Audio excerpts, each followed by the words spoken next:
didn't just open, it exploded. It came off its hinges with the kind of force that makes your stomach drop. The kind that tells you, before you even see his face, that something terrible is about to happen. The walls of the Hargrove mansion seemed to tremble. The chandelier swayed. 3 of his men, hardened soldiers who had stood in rooms where people had been shot, quietly stepped back. And then came the voice. "Where on earth have you been?" Where on earth have you It wasn't been? a shout. That was the terrifying part. It was low, controlled. The kind of voice that doesn't need volume to make your blood run cold. The kind of voice that has ended careers, ended lives, ended entire chapters of people's stories without ever raising above a whisper. Dominic Hargrove stood in the doorway of his own kitchen like a storm that had taken the shape of a man. His jaw was tight. His dark eyes scanned the room with the precision of someone who had spent decades reading rooms, reading people, reading danger before it could reach him. His shirt sleeves were rolled up. His tie was loose. And in his right hand, hanging at his side, like something he had forgotten he was holding, was his phone. The screen still lit up, still showing the unanswered calls. 14 of them, all to the same number. And in the center of the kitchen, holding a paper grocery bag against her chest, like it was the only shield she had, stood Grace. Grace Okafor, 34 years old. 5'4", a woman who had survived more in her quiet life than most people could imagine. She stood completely still, not frozen from weakness, frozen from a kind of practiced calm she had learned to wear like armor. Her eyes met his, and for a long, unbearable moment, the only sound in that kitchen was the soft hum of the refrigerator and the distant tick of the grandfather clock in the hallway. Then she said very quietly, "I went to the market, Mr. Hargrove." Something moved across his face. Something that wasn't quite anger, and wasn't quite relief, and wasn't quite anything he would ever admit to in front of his men. "The market," he repeated. "Yes, sir. For 3 hours." She didn't flinch. There was traffic on Meridian. He stared at her. She stared back, and in that silence between them lived 1,000 things neither of them had ever said out loud. Because this was not the first time, and both of them knew it. Now, before we go any further, pause for just 1 second and tell us in the comments where you're watching from. We would genuinely love to know. And if you're new here, click that subscribe button right now so you never miss any of our upcoming videos. We drop stories every week that will keep you up at night, in the best possible way. Now, let's go back to that kitchen. Dominic Hargrove was not a man you looked up in a phone book. He was not a man whose name appeared in newspapers, although his influence shaped what those newspapers chose not to print. He was 47 years old and had built an empire on 3 things: silence, strategy, and the absolute certainty that he was always the most dangerous person in any room he walked into. He had grown up in the narrow streets of South Philadelphia, the son of a man who collected debts with his fists, and a mother who died before she could teach him what tenderness looked like. By 20, he was running errands for men whose names made judges nervous.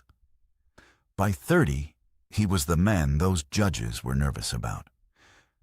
By 40, he owned property in 6 states, had dinner with politicians, and had a standing rule in his organization. Nobody touched his house. Nobody came near the mansion. And nobody, absolutely nobody, was permitted inside his private world without his direct approval. Grace Okafor had walked into that world through the back door. Literally. She had been hired 3 years earlier through a domestic staffing agency. One of a dozen applications that his head of household staff had sifted through after the previous housekeeper quit without notice. On paper, Grace was unremarkable. Diligent references, no criminal record, professional training in household management, previous employment with a wealthy family in Atlanta who had relocated to Europe. She was quiet. She was efficient. She was invisible in the way that people who have spent years navigating difficult environments learn to be invisible. And Dominic Hargrove, a man who had never once in his adult life allowed himself to be caught off guard by another human being, had not seen her coming. Not even a little bit. She had been working in his home for exactly 11 days when he first noticed her. Not the way you notice someone who is in the room. The other kind of noticing. The kind that happens when you walk into a space and something about that space is different, and you don't realize until 3 seconds later that the difference is a person. He had come home late from a meeting in the city, exhausted and carrying the weight of a decision he hadn't wanted to make. The kitchen had been dark. He had walked in looking for a drink and found Grace sitting at the small table by the window, her back to him, reading a letter by the light of the stove hood. She hadn't heard him come in, and he had stood there, Dominic Hargrove, a man people crossed the street to avoid, stood there in his own kitchen like a schoolboy, watching a woman read a letter, and felt something shift in his chest that he couldn't name and wouldn't acknowledge for a very long time. He had cleared his throat. She had startled, stood immediately, apologized, reached for her things. "Sit," he had said, before he could stop himself. She had looked at him with those steady, unreadable eyes. "It's late," he had added, as if that explained it. "You don't have to go yet." And that had been the beginning. Not of anything simple. Not of anything either of them had planned. The beginning of something that neither of them had a clean word for. Something that lived in the space between employer and employee, between power and vulnerability, between a man who had never let anyone close, and a woman who had learned the hard way that getting close to the wrong person could destroy everything you had left. 3 years later, here they were, him demanding to know where she had been, her standing in his kitchen holding a paper grocery bag, trying to decide how much truth she could afford to give him. And somewhere in this mansion, behind a locked door on the 2nd floor, the real reason for her 3-hour disappearance was waiting. And it was the kind of reason that, if Dominic Hargrove ever found out, would change everything. Grace Okafor had not always been someone who kept secrets. There was a time early in her life when she had been almost recklessly open. The kind of young woman who told the truth because she believed that honesty was the simplest path through any difficulty, and that people, given the chance, would meet you there. That version of Grace had died quietly in a hospital waiting room in Lagos, Nigeria, on a Tuesday evening 14 years ago, while she waited for news about her younger brother that never came in the form she was praying for. His name was Emmanuel. He was 22 when it happened. He had been caught in the wrong place at the wrong time. That phrase that grief uses when the real explanation is too complicated and too painful to say out loud. He had survived, technically. He had woken up, breathed, eventually learned to speak again in incomplete sentences.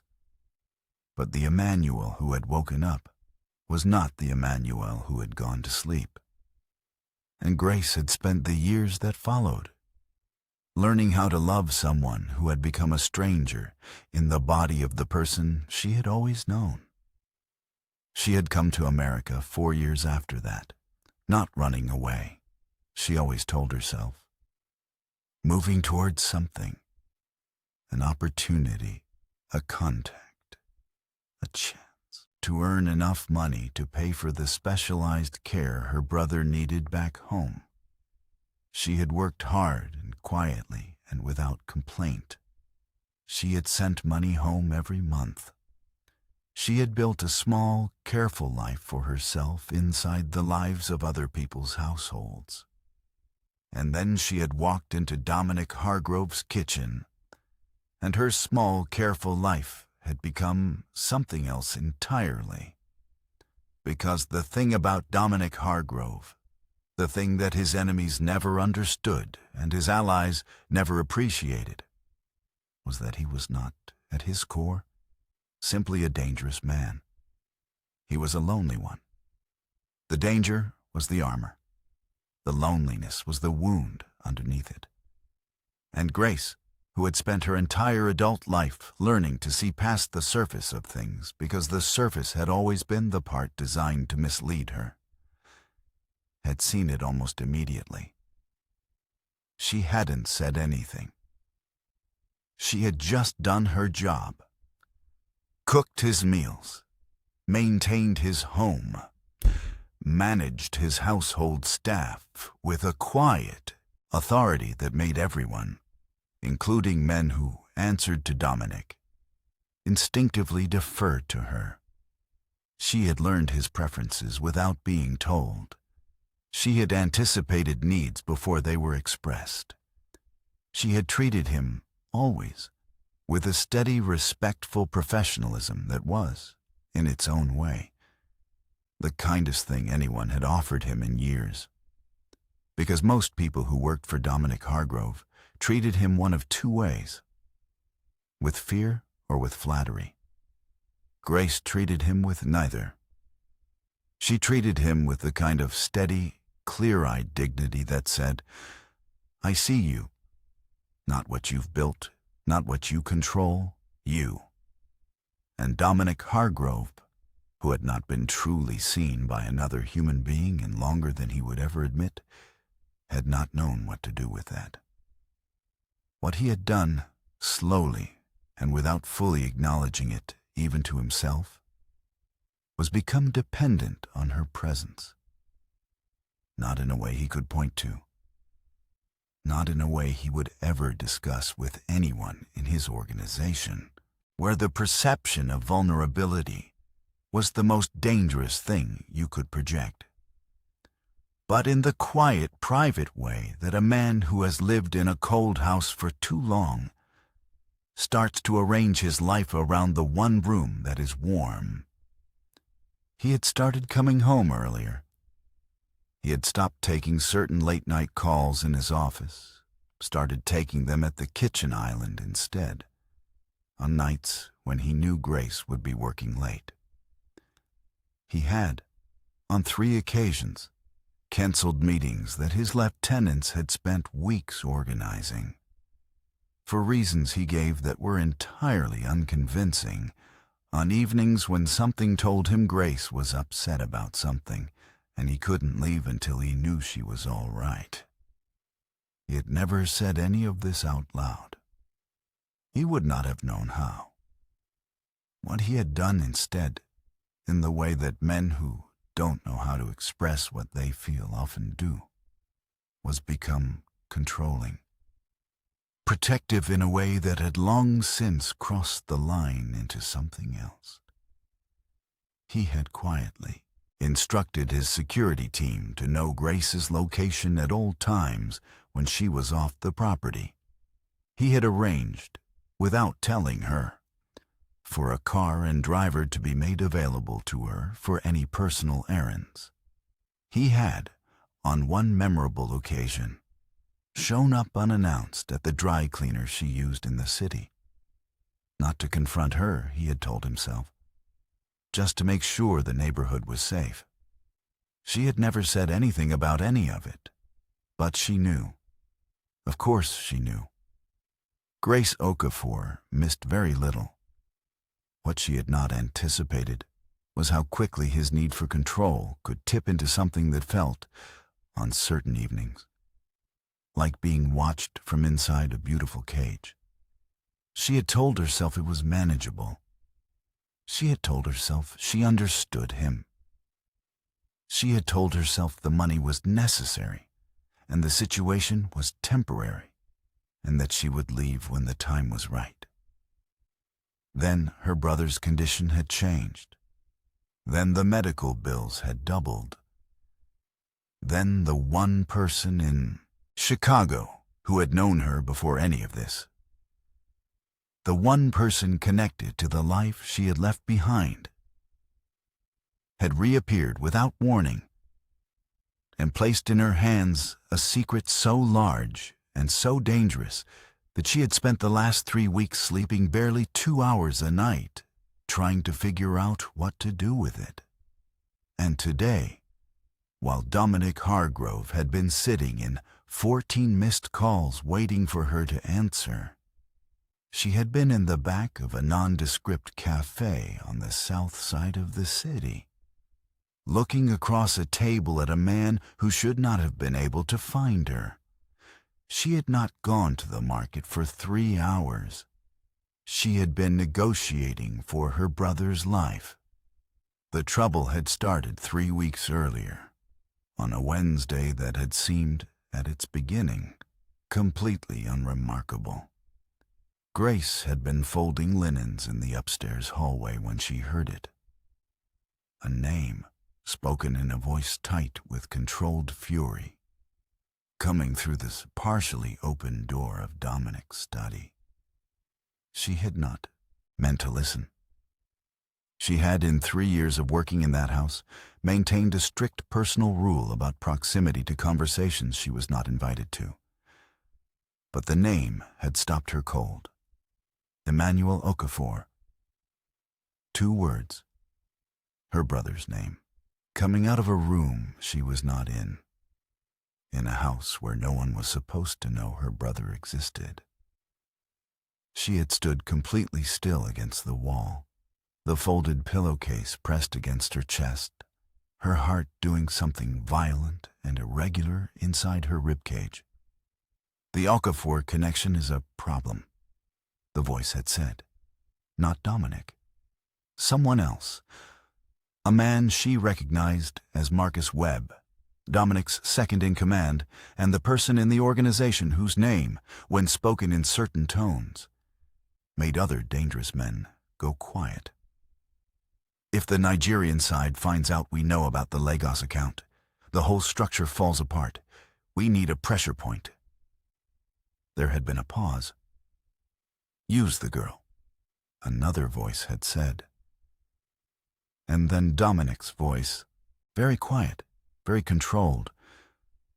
Nobody touches anyone in this house. Are we clear? Dominic. Are we clear? Silence.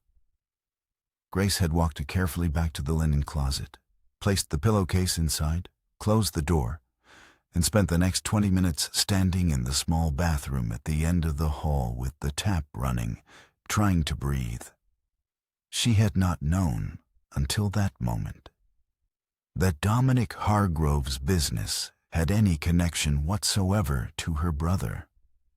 She had not known that Emmanuel, sweet, broken, barely functioning Emmanuel in his care facility in Lagos, was, apparently, adjacent to something that had drawn the attention of one of the most powerful criminal organizations in the American Midwest. She had not known. But someone, clearly, knew about her. In the days that followed, Grace had done what she always did when faced with something that terrified her. She had gone very still on the outside and worked very fast on the inside.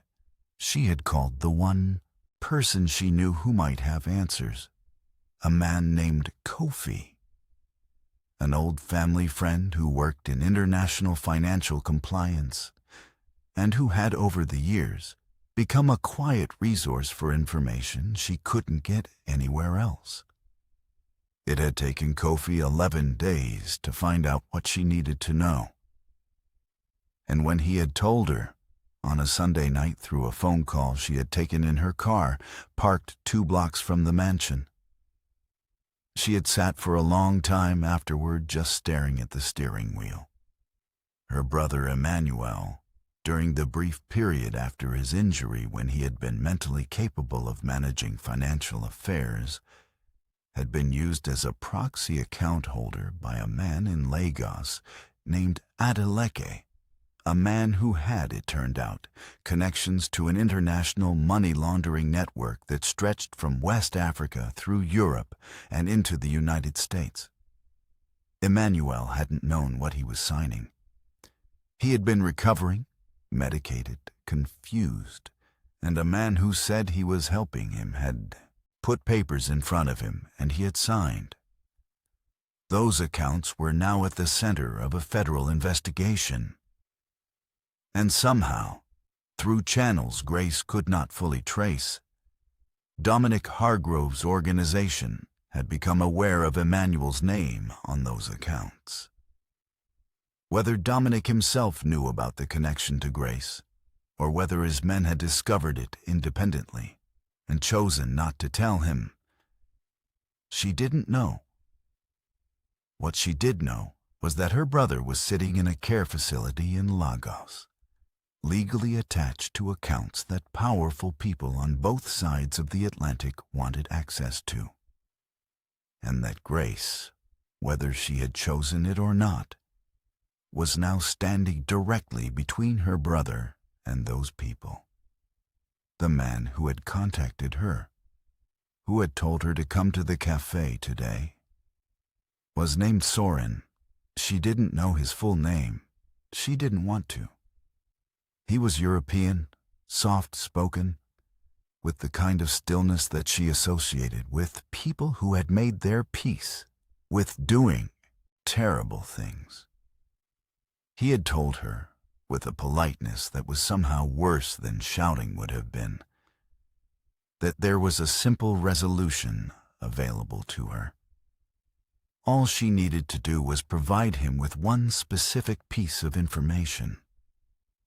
Information about Dominic Hargrove's operation, that Soren said Grace was uniquely positioned to access. In exchange, he would ensure that Emmanuel's name was quietly removed from every document that could harm him. He had given her 1 week to decide. Grace had sat across from him in that cafe today and looked at his polite, patient, dangerous face and felt the full weight of what was being asked of her settle across her shoulders like something made of stone. She had not agreed. She had not refused. She had said she needed more time, and Soren had looked at her with a small smile that did not reach his eyes and said, "Of course. But Grace, don't take too long. Patience has limits, even mine." She had driven back to the mansion with her hands steady on the wheel and her thoughts moving at a speed she was struggling to keep up with. She had stopped at a market. She hadn't been lying about that part. And bought the groceries she needed for tomorrow's meals because her hands needed something to do, and because the routine of it, the ordinary human act of choosing vegetables and reading labels, was the only thing standing between her and the kind of panic she could not afford. And then she had come home, and the door had exploded. And Dominic had been standing there with 14 missed calls, and that jaw and those eyes, and the question that had been living between them for 3 years had once again filled the room without either of them naming it. "I went to the market, Mr. Hargrove." Now she stood in the kitchen and watched him watching her.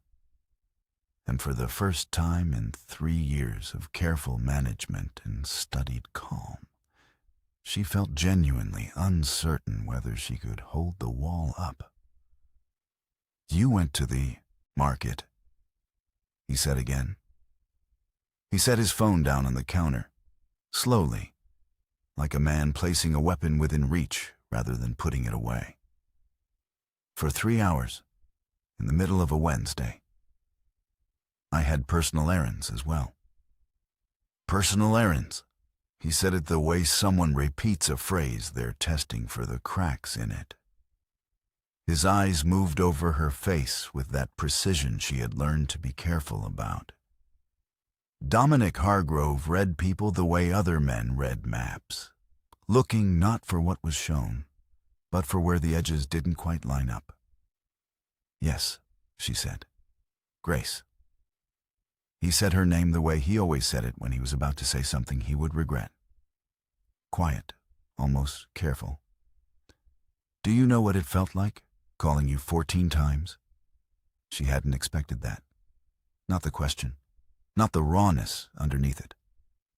"I had my phone on silent," she said. "I apologize." "That's not—" He stopped. His hand went to the back of his neck.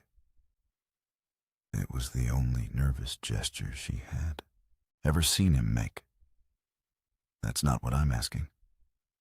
She waited. "I'm asking," he said. And the control was still there, but something underneath it was starting to show through, the way water shows under ice near the end of winter. "Why, every time I turn around lately, you are somewhere I don't know about, doing something you won't explain to me, looking at me like—" He stopped again. "Like there is something happening that I don't know about." Grace held very still. Because there was, and she didn't know, in that moment, whether telling him was the thing that would save them both or the thing that would get her brother killed. That night, Dominic Hargrove did not sleep. He sat in the leather chair in his study with a glass of whiskey that he didn't drink and stared at the wall, where the city lights made slow, shifting patterns through the tall windows. His men thought he was reviewing accounts. His head of security had already sent 2 reports to his encrypted inbox that he hadn't opened. There was a call from his lawyer that he had forwarded to voicemail without listening to it. He was thinking about the way Grace had looked at him in the kitchen. Not afraid. That was the thing. After 3 years of watching how people looked at him, and people always showed you exactly what they felt if you knew where to look, Grace had never once shown him fear. Not real fear. Which meant tonight, when something had moved behind her eyes that he couldn't name, it hadn't been fear of him. It had been fear of something else. He set the glass down and picked up his phone. "Find out where she went today," he said when Marcus answered. There was a brief silence on the other end. "Grace?" "Yes." Another pause, the kind that meant Marcus was deciding how much to say. Dominic had known Marcus Webb for 22 years and could read his silences like a second language. "You sure about that?" "Did I ask for your opinion?" "No." "Then find out where she went." He hung up. He stood up from the chair and walked to the window and looked at the city spread out below him. All those lights, all those lives moving around each other in patterns nobody fully understood. And he felt something he had not allowed himself to feel in a very long time. Afraid. Not of what she had done. He didn't know yet what she had done. Afraid of what it would mean if his instinct was right. That the woman who had, without either of them ever once saying so out loud, become the most important person in his daily existence, was in some kind of trouble that she had decided to navigate alone. Without him, He didn't examine too closely why that particular possibility was the one that kept his jaw tight and his hands restless. He just stood at the window and waited for morning. Grace, 2 floors above him, also did not sleep.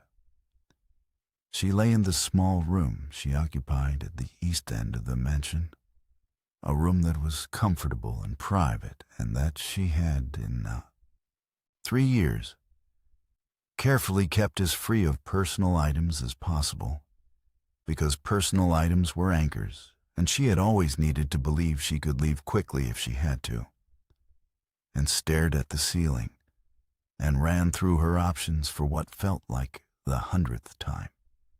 Option 1. Tell Dominic everything. Tell him about the cafe, about Soren, about Emmanuel's name on the accounts, about the conversation she had overheard 3 weeks ago. Trust him to handle it. She turned this option over carefully. Dominic was powerful. He had resources she could not access alone. If anyone could neutralize Soren's threat, it was probably him. But telling Dominic meant exposing her brother to a man whose organization was already entangled in this situation in ways she didn't fully understand. It meant trusting that Dominic's protection of her was genuine and not strategic. And it meant giving up the only thing she had carefully maintained for 3 years in that house: her independence. The clean line between her life inside these walls and the life she carried privately, the one that was hers alone. Option 2. Find a way to get Emmanuel's name off those accounts, without Soren's help. She had been researching this quietly for 2 weeks. It was not impossible. There were legal processes. They were slow, expensive, and would require Emmanuel to appear lucid enough to sign new documents, which, on his best days, was possible, but not guaranteed. Option 3. Give Soren what he wanted. She had turned this option over too, and each time she looked at it directly, she put it back down. Because what Soren was asking for, information about Dominic's operation, was not a neutral act. It was a betrayal of a man who had, in his own impossible, controlled, overbearing way, looked out for her. And more than that, in a world where betraying Dominic Hargrove had specific and well-known consequences. It was a death sentence. Hers, likely. Emmanuel's, possibly. Which left her, as she stared at the ceiling at 2 a.m, exactly where she had been for 3 weeks. Trapped and alone, and out of time. By morning, Marcus Webb had a report. He had not come to deliver it to Dominic with any particular enthusiasm, which Dominic noticed and did not acknowledge. Marcus sat across from him at the kitchen table. Grace was not yet downstairs.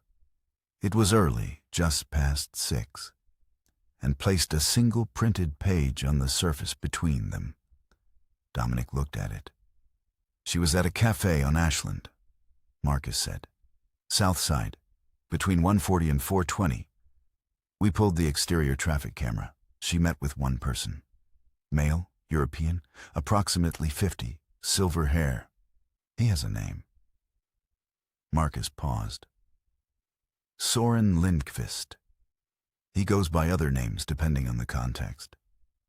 He's a facilitator. Works for several European interests. He's been on the FBI's radar for 7 years. They have never managed to arrest him because he never personally commits anything he can be charged with. He arranges things. Another pause. Sensitive things. Dominic looked at the photograph printed at the bottom of the page. A man at a table. Grace sitting across from him, her hands folded, her back straight. That stillness she carried. How long has she known him? Dominic asked. We don't know. This is the first time we've logged contact. What does Lindqvist want with her? We don't know that either. Marcus hesitated. But Dominic, if Lindqvist is approaching her, it's not random. He researches. He picks targets for specific reasons. Whatever he wants from Grace, it relates to something she has access to. Dominic sat with that for a moment. Or something she knows about, Marcus said carefully. Dominic looked up. I'm not suggesting she's... Marcus stopped. I'm just saying we should consider all angles. She's not working with him, Dominic said. The certainty in his voice seemed to give Marcus pause. You sound very sure of that. Based on? Dominic picked up the photograph and looked at it again. Grace's posture, Grace's hands, the controlled stillness that she wore like a coat. He had watched that woman navigate his world for 3 years, and he had learned, slowly, painfully, over countless small moments, what it looked like when Grace Okafor was afraid and trying not to show it. Based on the fact that I know her, he said, she's not working with him. He has something on her, and she has been trying to handle it alone. Put the photograph down. Pull everything you have on Lindqvist's current interests. I want to know why he's in Chicago, and what he needs badly enough to approach someone in my house. And Marcus, his voice dropped just slightly. This conversation does not leave this room. Marcus looked at him for a moment. You're not going to ask her? Not yet. Dominic, not yet. He stood up. When I ask her, I want to already know enough to know if she's safe, telling me the truth. The next 4 days in the Hargrove mansion were extraordinary in their surface normalcy and their invisible tension. Grace cooked. She cleaned. She managed the staff, coordinated the delivery of a replacement piece of artwork Dominic had been waiting for, handled a complicated scheduling conflict with his personal assistant with her usual quiet efficiency. She smiled when spoken to. She responded to questions with her characteristic measured warmth. And every single day, she felt Dominic watching her in a way that was different from before. Before, his attention had been intense, but broad. The attention of a man who had claimed, in every way except with words, a certain proprietary interest in her general presence in his world. Now it was something sharper, more focused. The attention of a man who was looking for something specific. She noticed it first on Thursday morning, when she brought coffee to his study and found that he was on the phone but watching the door as if he had heard her coming while she was still on the stairs. She noticed it again on Friday afternoon when she stepped outside briefly to speak with the gardener and turned to find one of Dominic's men, not the usual exterior security, someone she didn't recognize, stationed at the far end of the garden with the unmistakable posture of someone watching rather than guarding. She noticed it on Saturday evening when Dominic came to the kitchen, later than usual after she had assumed he was settled for the night, and sat at the island and watched her clean up from dinner preparation and said, almost conversationally, "Tell me about your family back home." Grace's hands kept moving, sponge to counter, counter to rinse, rinse to dry, the mechanics of it. "My family? You've been here 3 years," he said. "I've never asked about where you come from. You've never seemed particularly curious. Maybe I am now." She turned to look at him. He was sitting with his forearms on the counter, his tie off, a glass of water in front of him. Not whiskey, she noticed. Water. Watching her with those careful, unreadable eyes. "I have a brother," she said. "Back in Lagos. He was in an accident some years ago. He's been in care since then. You send money home. It wasn't a question. So he had known, or had found out. She kept her expression neutral. I do. You don't talk about him? No. Why? She set down the dishcloth. She faced him fully, which she only did when she had decided that evasion was going to cost her more than honesty. Because talking about him here feels like bringing him into a world he has no part of. I've tried to keep things separate. Something moved in Dominic's face. Kept things separate, he repeated. Between this world and yours. Yes. He looked at her for a long moment. And what happens, he said quietly, when that separation doesn't hold anymore? The question sat in the air between them. Grace said, I handle it. Alone. I've always handled things alone, Mr. Hargrove. I know, he said. And there was something in those two words. Something that sounded, if she let herself hear it, almost like grief. That's what I'm saying. She picked up the dishcloth. Her hands needed something to do. I should finish up in here. He didn't move. Grace. She stopped. If someone approached you, he said. If someone put you in a position where you felt like you had to... He stopped. Started again. If you were in trouble, would you tell me? The question was so precisely shaped the things she was hiding that for one disorienting second, she wondered if he already knew everything and was giving her the chance to say it herself. She turned to look at him again. His face was open in a way she almost never saw. Vulnerable in a way she suspected very few people had ever been permitted to see. I don't know, she said. He absorbed this without any visible reaction. Then he nodded once, as if that was the honest answer he had expected, and it confirmed something. He stood up, picked up his glass, walked toward the door. At the threshold, he stopped without turning around. You're not alone in this house, he said. Whatever you think about me, whatever limits you've decided to put on what this is, you are not alone. And then he was gone. Grace stood in the quiet kitchen for a very long time.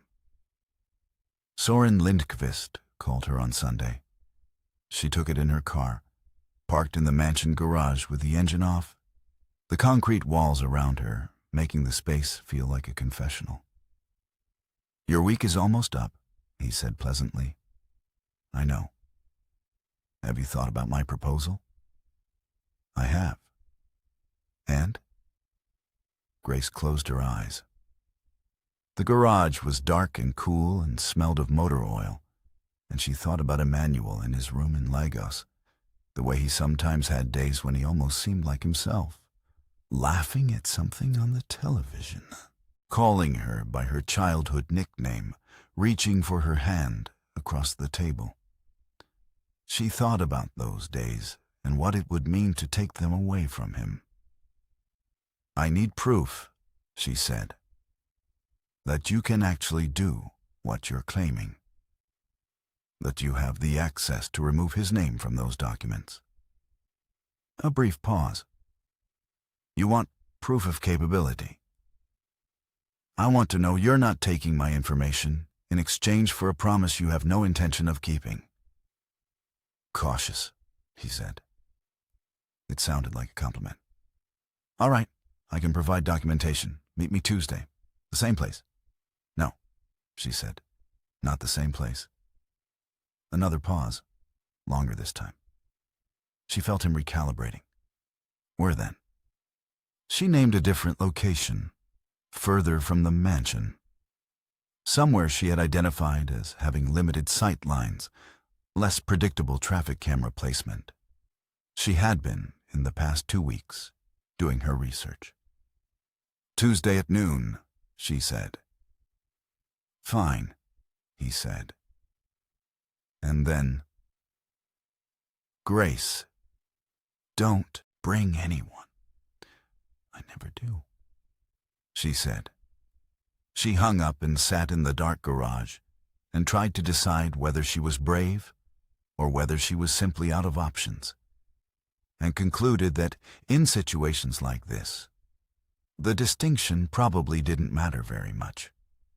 If you've stayed with this story this far, and we can see you're still here, type "I'm still here" in the comment section right now.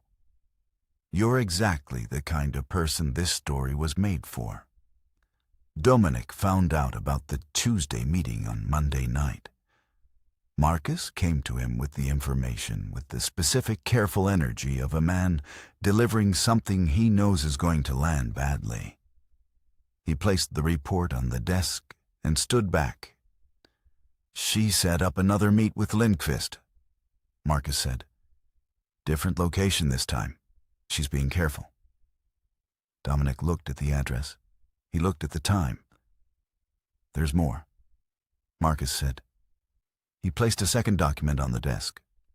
"We finished the deep background on Lindqvist's current interests. He's been in Chicago for 3 weeks. He's not here for our organization, Dominic, not directly. He's here for a federal cooperation angle. He's working with a contact inside the FBI investigation into the Lagos financial network. He needs an inside source on the domestic side of the network to complete the cooperation deal he's brokering." A pause.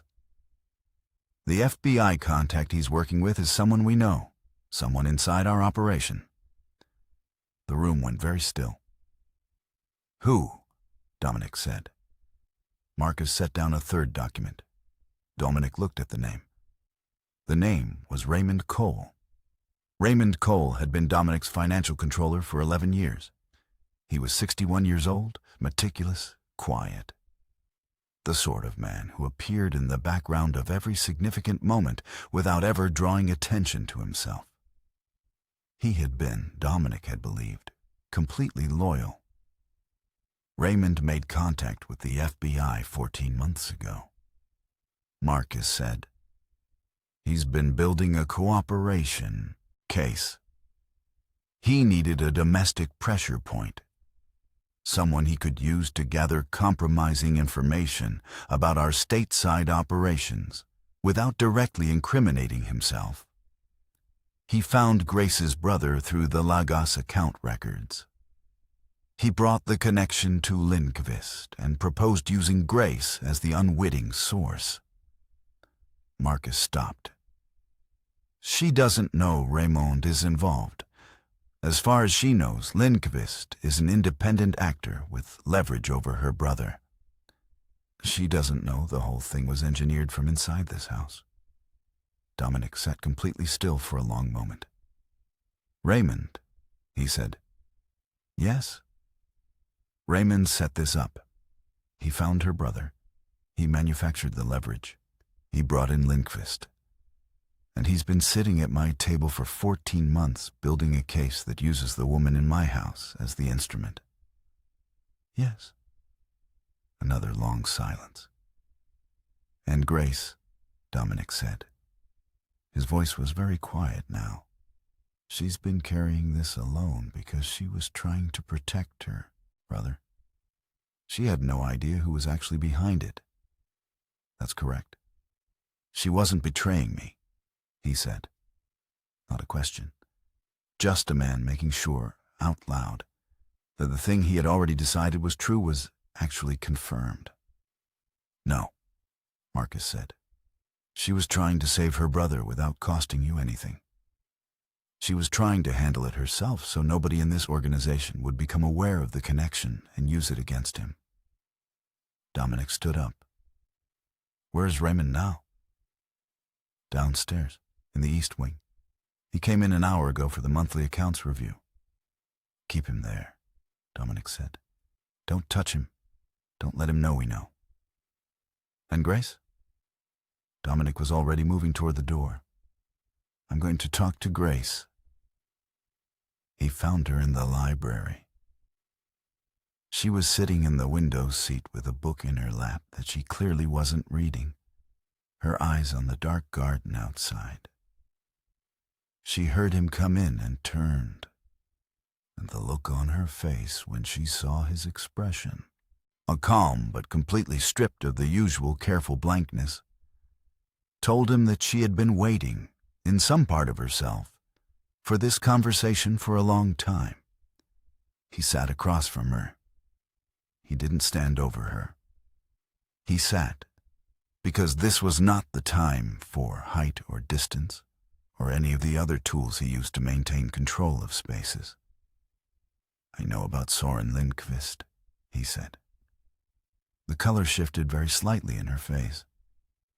She didn't speak. "I know about the cafe. I know about Tuesday.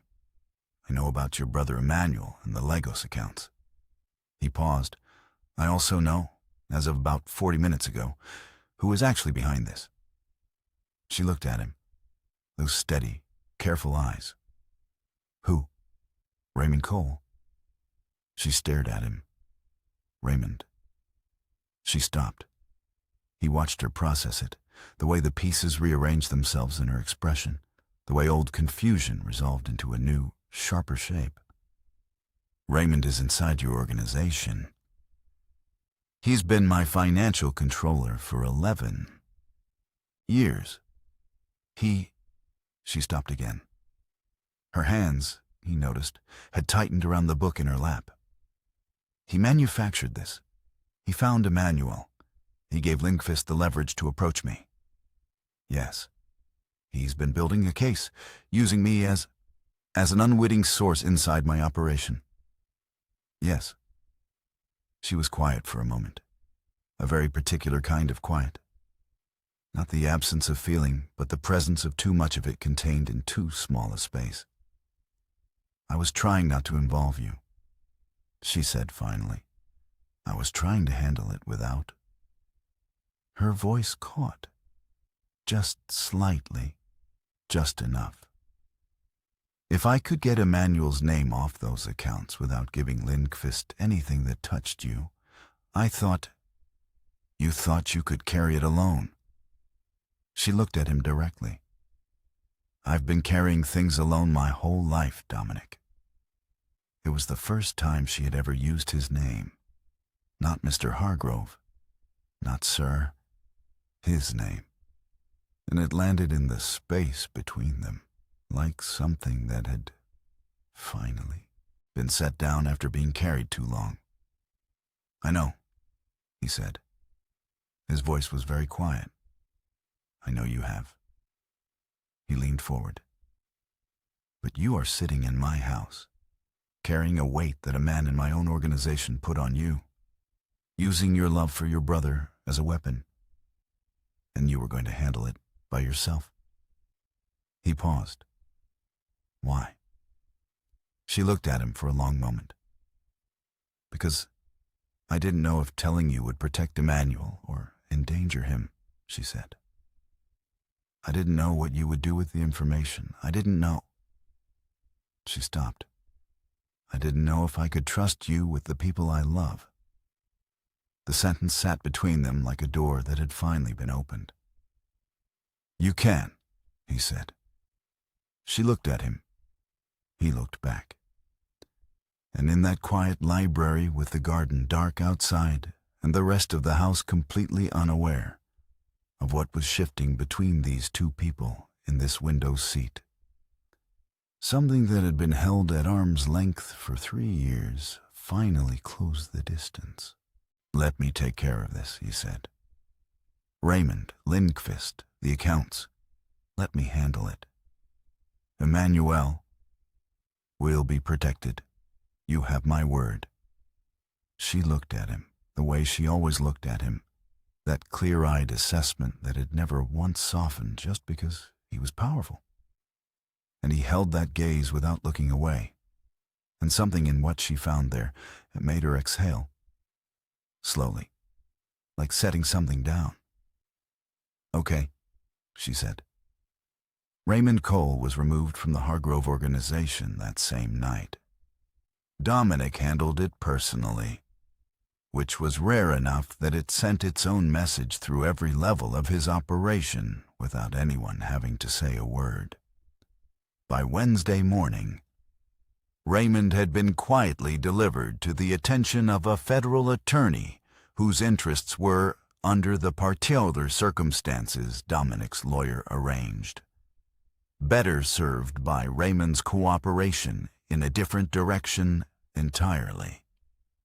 The cooperation deal Raymond had been building through Lindqvist collapsed.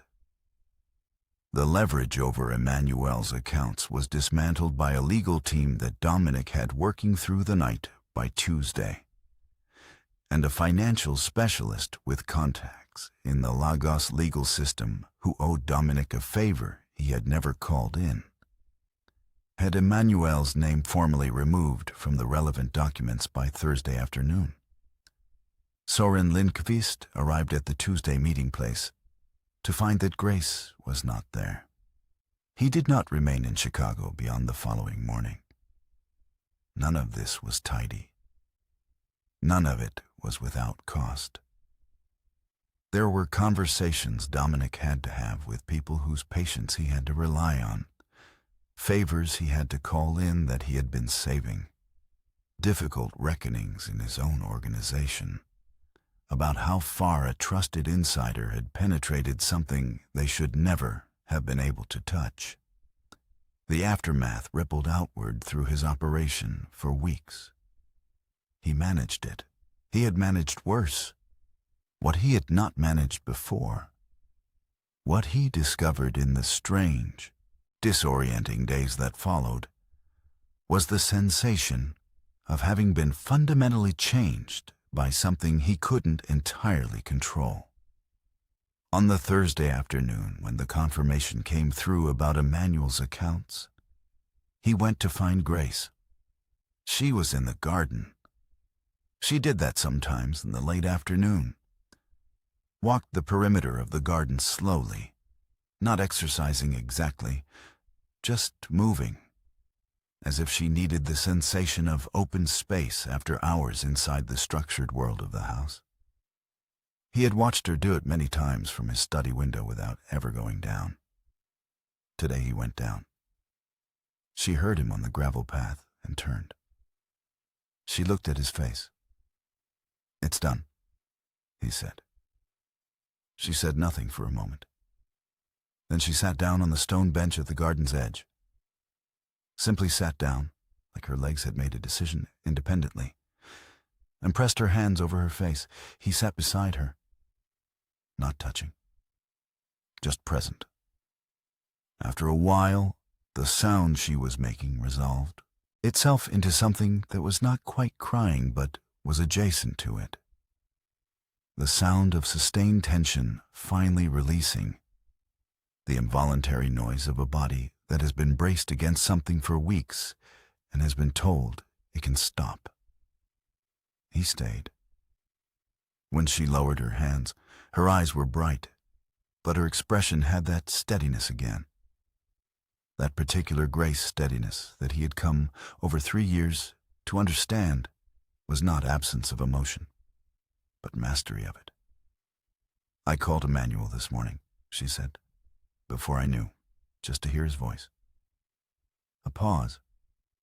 He was having a good day. He remembered my mother's birthday. He hummed part of a song she used to sing. She looked at the garden. "Some days he is so close to himself that it breaks my heart. And other days," she stopped. "Tell me about him," Dominic said. She looked at him. "Tell me about Emmanuel," he said. "What he was like before, what he's like now. Tell me about him." She studied his face for a moment, that clear-eyed assessment, looking for the thing she always looked for, whatever it was. Then she turned toward the garden and began to talk.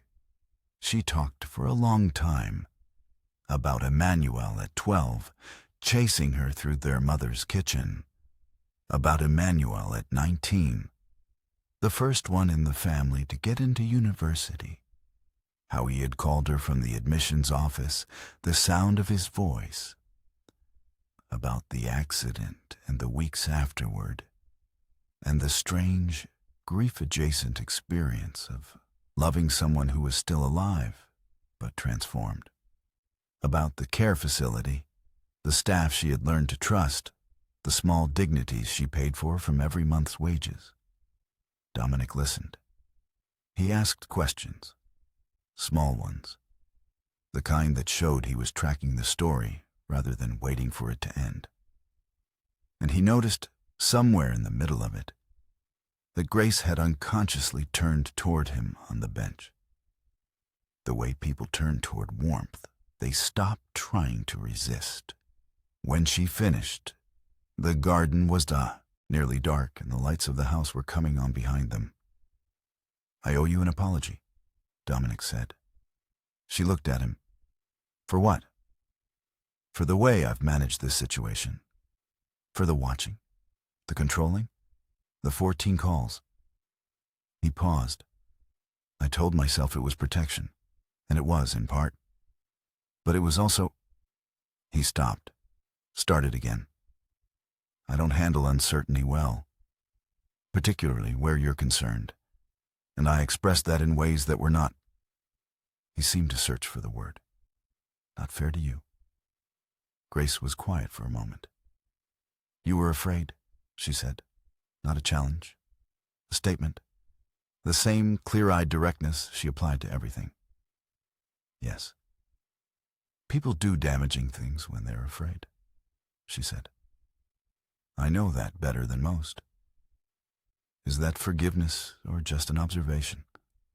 The corner of her mouth moved, the closest she usually came, in his presence, to a smile. "It's an observation," she said. "Forgiveness takes a little longer." "I know," he said. "I'm patient." She looked at him.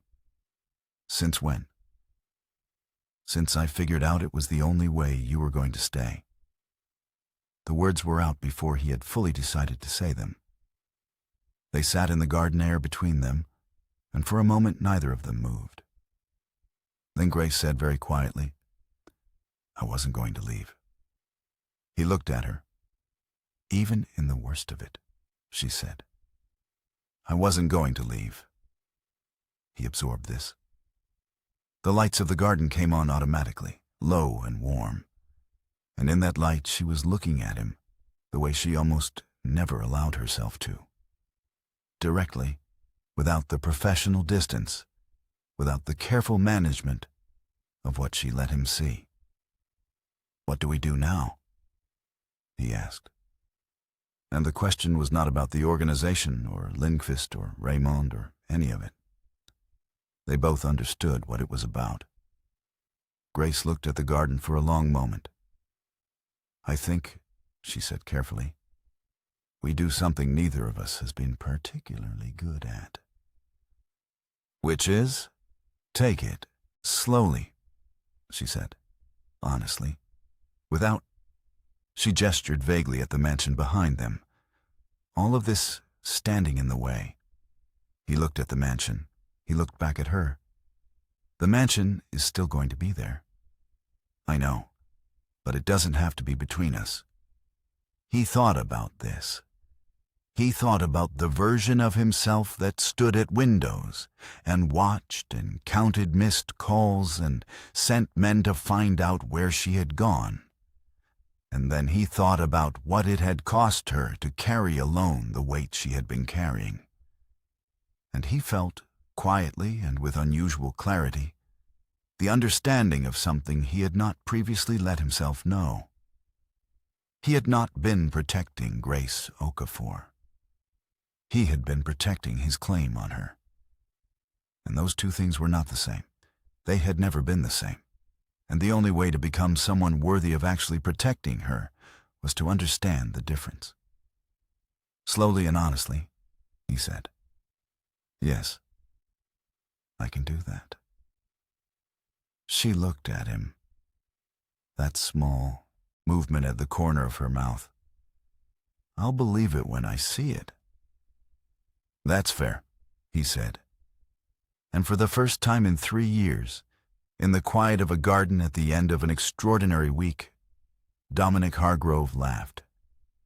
Not the controlled, social sound he deployed in professional settings. A real one. Brief and slightly rusty from disuse, but real. Grace looked at him with something that was very close to wonder. "I didn't know you could do that," she said. "Neither did I," he said. "Apparently it takes the right company. There is something remarkable about two people who have spent years building walls toward each other, and then, in the span of a single terrible and clarifying week, have those walls come down all at once."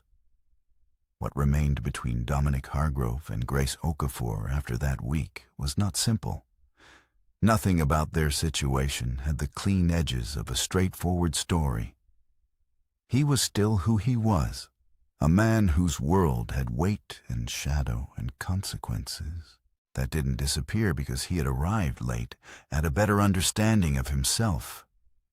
She was still who she was, a woman who had learned, through years of hard experience, that trust was not something you gave quickly, and that love, when it came, needed to be protected not from the outside world, but from the ways that people who were afraid of it tended to damage it from the inside.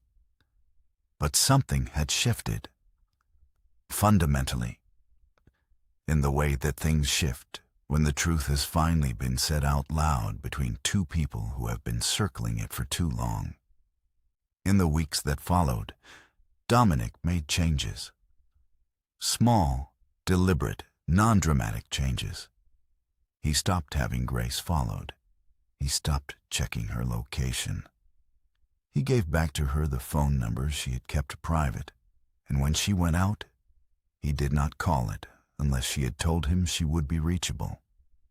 These were not grand gestures. They were choices. The daily, unglamorous choices that are the actual substance of trust. Furaiton, not the statement of it, but the practice of it, made again and again in small moments. Grace noticed. She always noticed. And she did her own work, began carefully, to allow herself to be a little less armored in his presence, to talk about Emmanuel more freely, to express when something in the house bothered her, that it bothered her, rather than absorbing it in silence, to let herself occasionally simply be tired in a way that didn't have to be managed. It wasn't fast. It wasn't easy. There were moments when his old instincts surged, and she would look at him in a specific way, and he would catch himself and choose differently. There were moments when her instinct to close off and handle things alone won over her better judgment, and he would wait, patiently, which was new for him. And eventually, she would come back to him with the things she had been carrying. What they were building slowly was something neither of them had words for, something that had room in it for power and vulnerability, for independence and closeness, for a past that neither of them could change, and a present that they were, carefully, choosing. Emmanuel came to Chicago the following spring. He had a good stretch, 3 months of consistent improvement, enough that his doctors supported a carefully supervised visit. Dominic arranged it, quietly and thoroughly, without being asked.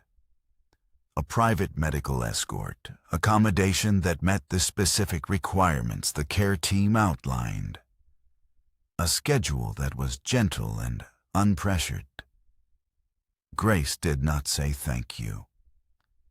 She stood in the arrivals hall of the airport with her brother's hand in hers and looked across the space at Dominic, who was standing back giving her the room that she needed, and something passed between them that was worth more than any words she had. Emmanuel looked at Dominic with the direct, unguarded assessment of someone who has lost the social filters that most people use to soften their perceptions. He looked at him for a long moment. "You take care of her?" Emmanuel said. Dominic looked at Grace, then back at Emmanuel. "I'm learning to," he said. Emmanuel considered this. Then he nodded slowly. "Good," he said. "She's been taking care of everyone else long enough." And that is really the heart of this story. Not the danger, not the money or the power or the desperate negotiations in cafes and the betrayals and the midnight revelations. Those are the container that the story lives in. The thing the story is actually about is this: a man who had so much power over the external world that he had never learned to simply be present with another person. A woman who had carried so much alone for so long that she had almost forgotten what it felt like to put something down. And the extraordinary, ordinary, difficult, real process of two people learning, slowly, imperfectly together, how to stop being afraid of the very thing they needed most. Jealousy, in its truest form, is never really about the other person. It's about the fear of losing something that feels like the only warmth in a cold world. And that fear, if you let it, will make you grip so hard that you damage the very thing you are trying to hold. Dominic Hargrove had to be dragged through the worst week of his recent life. Betrayal from inside his own organization, the near loss of the woman he had spent 3 years failing to acknowledge he loved. Before he understood that, control is not protection. Possession is not love. And the most powerful thing a powerful person can do is learn when to open their hands. Grace Okafor had her own lesson too. That carrying things alone is not always strength. Sometimes it is the deepest kind of isolation dressed up as self-sufficiency. Sometimes asking for help, trusting another person with the weight of what you love most, is the bravest thing available to you. They were both right. And they were both, in different ways, wrong. And in that specific, human, imperfect combination, they found each other. So here is the question we are leaving with you today. If you were Grace, standing in that kitchen with a paper grocery bag and a secret you were terrified to share, would you have trusted him?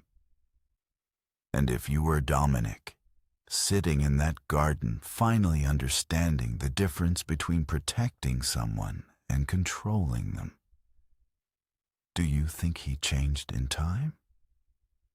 Or was it already too late for something that could have been simpler earlier? Drop your thoughts in the comments. We genuinely read every single one. And this community of storytellers and thinkers that you are building with us is something we are proud of. And one more thing. If this story stayed with you, if at any point in the last 60 minutes you felt your chest tighten or you found yourself leaning a little closer to the screen, wondering what was going to happen next, please hit the like button right now. It tells us that stories like this one are worth making, and it helps us bring more of them to you. Subscribe to this channel, because we have more stories coming. Stories about ordinary people in extraordinary circumstances. Stories about love and power and the small, defining moments that change the entire direction of a life. Stories that will keep you here, from the first word to the last. Next time, we're going into a world where a single letter, left behind by a woman who disappeared 30 years ago, begins to unravel the truth about an entire family's history, and forces the one person who finds it to ask whether some truths are worth the cost of knowing them. You do not want to miss it. Thank you for being here. Thank you for watching. And thank you, most of all, for caring about stories. That's not a small thing. In a world that moves fast and loud and mostly on the surface, the people who stop and sit with a story all the way to the end are the ones who understand that this is where the real things live. We'll see you next time.